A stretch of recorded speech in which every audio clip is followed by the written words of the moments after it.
नमस्कार दोस्तों, welcome to my channel Nirav Hingoo.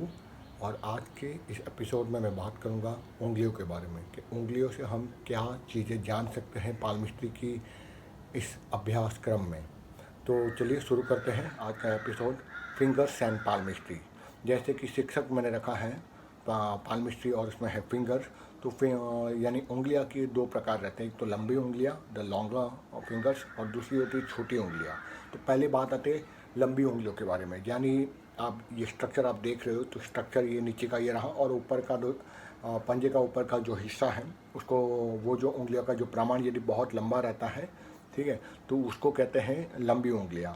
अब इनकी रीडिंग ये बताती है पाल्मिस्ट्री कि ये लोग काफ़ी डिटेल ओरिएंटेड रहते थे, always one into the details, और उनको हर चीज़ में शक रहता है। तो that's the reason they always move into the detail part. और दूसरी बात है, ये अपनी ग्रूमिंग पे, प्रेजेंटेशन पर बहुत ध्यान रखते हैं। कम्युनिकेशन भी इनकी अच्छी रहती है और हर चीज़ की डिटेल में जाते हैं। यहाँ तक कि अपने अपीयरेंस के बारे में भी बहुत डिटेल में देखते हैं कि मैं अगर पार्टी में जा रहा हूँ, सोशलाइजेशन कर रहा हूँ, किसी मीटिंग्स में जा रहा हूँ, जॉब इंटरव्यू के लिए जा रहा हूँ, तो वो भी अपनी हर माइन्यूटली हर चीज़ को देखेगा।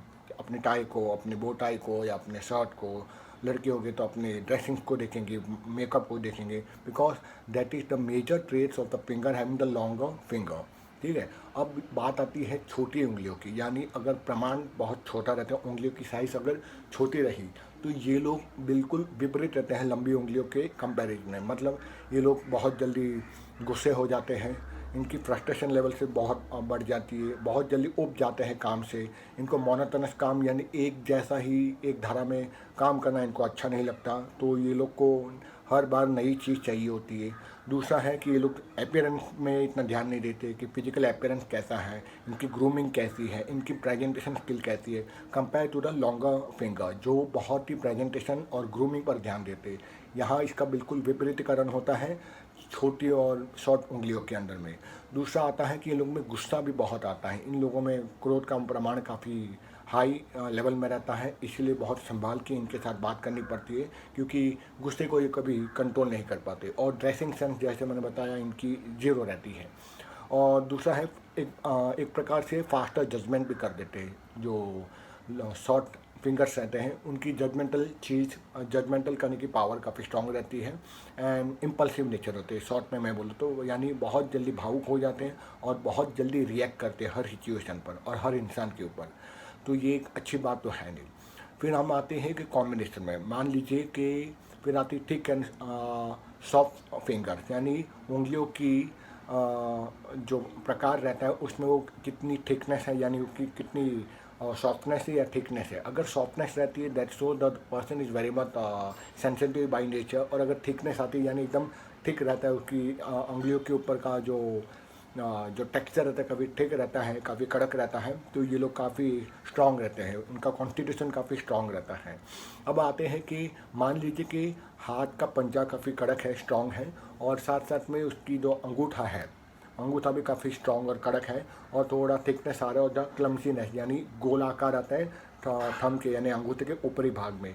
तो ये बताता है कि ये लोग बहुत जल्दी गुस्से में हो जाते हैं और हिंसा पे उतारू हो जाते हैं। तो इनको अपने गुस्से पर कभी काबू नहीं रहता और कभी भी किसी भी वक्त ये हिंसा कर सकते हैं। तो that is also a very negative trait if the there combination of short finger, thickness in the finger plus the clumsy thumb. जब ये कॉम्बिनेशन रहता है तो ये लोग वायलेंस और गुस्से की मात्रा बढ़ जाती है। तो ये एक अच्छी चीज़ भी नहीं है। और बहुत बार ये भी दिखेगा ये लोग काफ़ी सेल्फिश भी हो जाते हैं, अपने लिए ही काम करते हैं, अपना फैमिली तक को ध्यान नहीं देते जब ये कॉम्बिनेशन बनता है। Now we come to the stiffness and the curvature. इसका मतलब है कि जब मान लीजिए पंजे को मैं पाल्मिस्ट्री में अपने जब पंजे को अगर सामने रखता हूँ जहाँ तक का, तो इस तरह से सीधा रखता हूँ और बाद में उसको मैं मोड़ता हूँ। यदि मैं उसका मोड़ता हूँ अंदर की तरफ जहाँ हाथ की रेखा होती है, वहाँ अंदर की तरफ चारों उंगलियों को मोड़ता हूँ, अगर स्टिफनेस आती है तो समझ लीजिए कि ये लोग बहुत ही जिद्दीपन में रहते हैं। अपनी जिद्दीपन में बहुत नुकसान खुद का और दूसरों का करते हैं। रिजिड और स्टबन नेचर रहता है, किसी के मानते नहीं है, लिसनिंग पावर काफ़ी वीक रहती है। और दूसरा है कि ये लोग थोड़े डरपोक भी रहते हैं, ले भागो भी होते हैं। They are in a way they are the coward. तो वो लोग परिस्थिति को देखकर तुरंत भाग जाते हैं। अब आता है दूसरे तरफ का जो कर्व आता है, यानी आप स्ट्रेट 90 डिग्री में मैंने पंजे को रखा और उसको कर्व करके आउटसाइड यानी उसके विपरीत दिशा में उसको मोड़ा, और अगर ये पूरी तरह से मुड़ जाता है बाहर की तरफ या फिर अंदर की तरफ भी, तो ये फ्लेक्सिबल नेचर का परिचायक है। मतलब ये लोग परिस्थिति के अनुसार अपने आप को ढाल सकते हैं और फ्लेक्सिबल एडजस्टमेंट नेचर रहता है और बहुत सेंसिटिव भी रहता है। साथ साथ में this people are very curious, बहुत शातिर भी रहते हैं, और क्यूरियोसिटी यानी जिसको कहते हैं जिज्ञासा बहुत तीव्र रहती है हर चीज़ को जानने के लिए। इसीलिए इन्वेंशन करना, साइंटिस्ट बनना, CS ये सारी चीज़ जो क्यूरियोसिटी से पैदा होती है, उन सारी चीज़ों में ये लोग बहुत माहिर रहते हैं ये सारे लोग। अब कॉम्बिनेशन में आते हैं कि मान लीजिए कि आपका हाथ एकदम सॉफ्ट है और कर्व हो रहा है ऊपर और दाएं और बाएं दोनों तरफ जा रहा है। जब ये दाएं बाएं दोनों तरफ जाता है तो ये लोग की सेंसिटिविटी बहुत बढ़ जाती है और यानी एक्सट्रीम एकदम मुड़ जाता है, जैसे मेरा दिख रहा है। तो this people are very extreme sensitive, दूसरों के बारे में बहुत सोचते हैं, बहुत इमोशनल बंदे रहते हैं और हद से ज़्यादा इमोशनल रहते, बात बात पे रो पड़ते हैं। इनका इमोशन को संभालना मुश्किल हो जाता है, कभी कभार इन्फ्लुएंस भी आ जाते हैं और दूसरों के बारे में ज़्यादा सोचते, अपने बारे में बहुत कम सोचते। तो एक अच्छी चीज़ भी रहती है जब बहुत नरम और फ्लेक्सिबल हाथ रहते हैं, उनका मिजाज भी काफ़ी नरम और सेंस ऑफ ह्यूमर इन लोग का काफ़ी अच्छा रहता है। तो एक अच्छी बात भी रहती है, ठीक है। और ये दूसरों के दर्द को हमेशा समझ सकते हैं, ये भी एक बहुत अच्छी क्वालिटी मानी गई है इन फिंगर के बारे में। अब हम आते हैं कि थिक फिंगर बेस, यानी कि ये उंगलियां हैं, इसका जो बेस है, अगर आप देख रहे हो स्क्रीन पर कि ये जो 3 पौहे रहते हैं हर फिंगर के अंदर में, 3 उसका स्ट्रक्चर, 3 डिवीजन रहता है, उसको पौहे भी बोलते हैं और मेडिकल लैंग्वेज में उसको फैलेंजिस्ट भी बोलते हैं। यानी this is the first phalanges, the lower part जो बेस है पहला, मिडल का जो पार्ट है फिंगर का उसको मिडल फैलेंजिस्ट, और ये थर्ड फैलेंजिस्ट होते हैं मेडिकल टर्म में, ठीक है। तब जब इसका ये जो बेस है ना काफ़ी कड़क रहता है तो उससे ये पता चलता है कि ये लोग कंफर्ट जोन में चले जाते हैं और ये लोग खाना पीना मौज मज़ा करना, a complete middle zone person, यानी इनको प्रेजेंट में रहना पसंद है, दूर की ज़्यादा सोचते नहीं है, शॉर्ट टर्म गोल अचीव करते हैं, लॉन्ग टर्म गोल में बिलीव नहीं करते और करते भी तो अचीव नहीं करते। तो they are very goody type person. Socialisation इनको बहुत पसंद है और इसीलिए खाना पीना और मौज शौक करना इनको बहुत अच्छा लगता है।